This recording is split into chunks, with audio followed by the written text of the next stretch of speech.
يا عبادي الذين آمنوا إن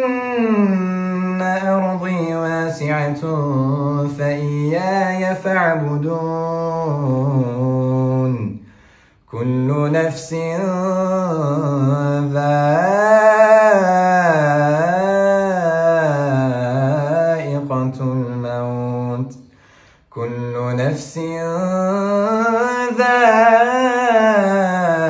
ذائقة الموت ثم إلينا ترجعون والذين آمنوا وعملوا الصالحات لنبوئنهم من الجنة غرفا